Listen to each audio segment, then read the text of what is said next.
Hi, boys and girls. I want to talk to you about social studies for a little while. So, you got a folder full of things in order to make either a suitcase or a fold out booklet. Now, there are papers that you will be gluing inside of those, and I think the best thing that you can do is to look at the paper that shows how your ending product is going to look. So, and it doesn't have to look exactly like those pictures. You get to decide where you put things in and how you color them.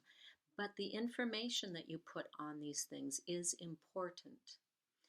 I don't want you to cut anything out yet. You can just be writing things. So yesterday you were supposed to do what's called a KWL, and that's in with your papers.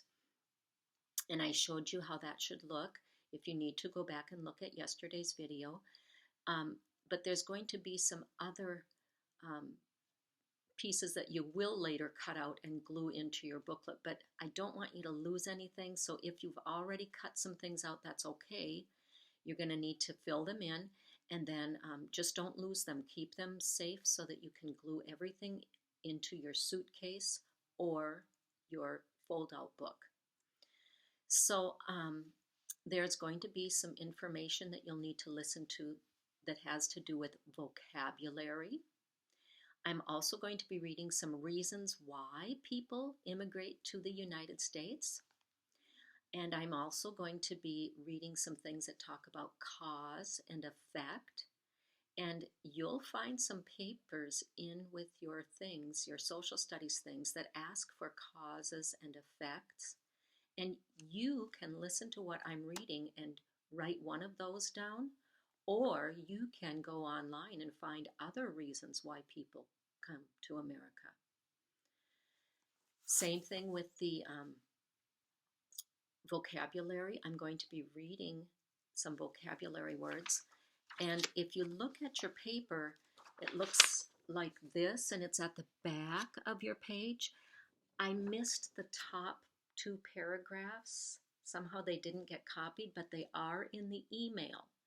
So you can look at the email, but I'm going to read them, and you can go back and forth and listen to this video more than once to get some of the vocabulary words that you'll need to write down. So some of the vocabulary words that you're going to be listening for are immigrant. Try saying that. Immigrant.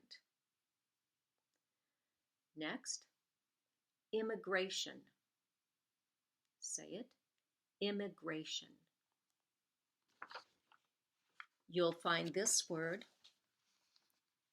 assimilate. Say it. Assimilate.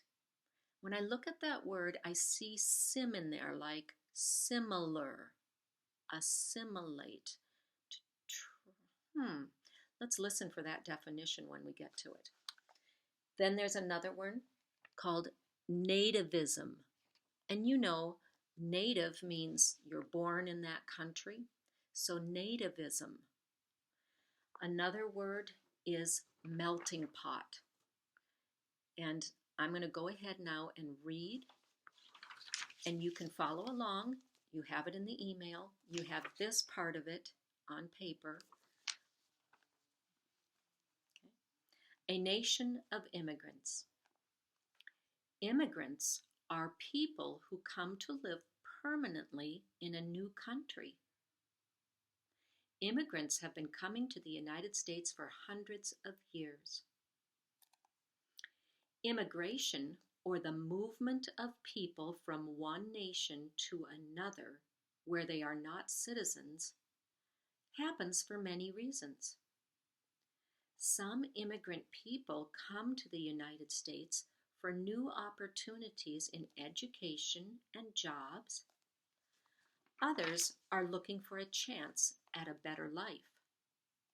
Some have come to escape dangers in their own countries.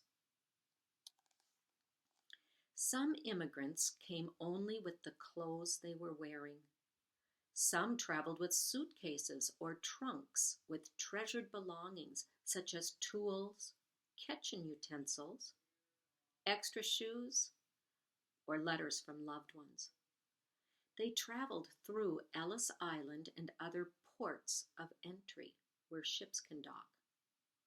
Most came by ship, but today immigrants may arrive on foot or by plane, and they still use ships. Because of immigration, the United States population has grown.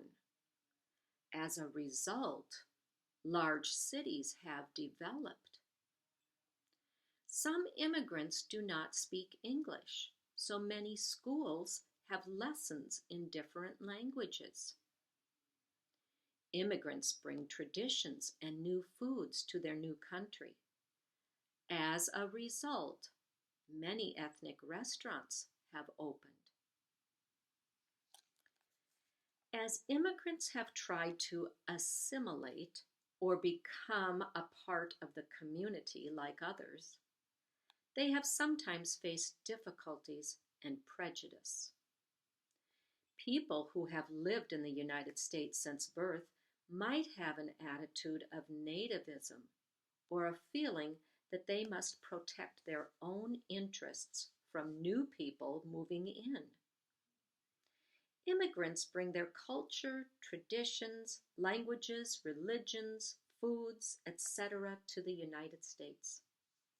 As they try to assimilate and learn the ways of the culture of the United States, they add to our culture. In this way, we become more like each other in what we call our melting pot. It is important to respect others' differences and learn from each other. The United States is a nation of immigrants. That's the end of that. So remember, I want you to watch this video more than once or get that email out and look at those things that I've read to you. You can read them yourselves and highlight some things, and then you're going to use that information to fill out those pieces on the sheets that I sent home for social studies. You don't have to cut anything out yet or glue anything, but I do want you to start filling things in with words and sentences. All right. See you later.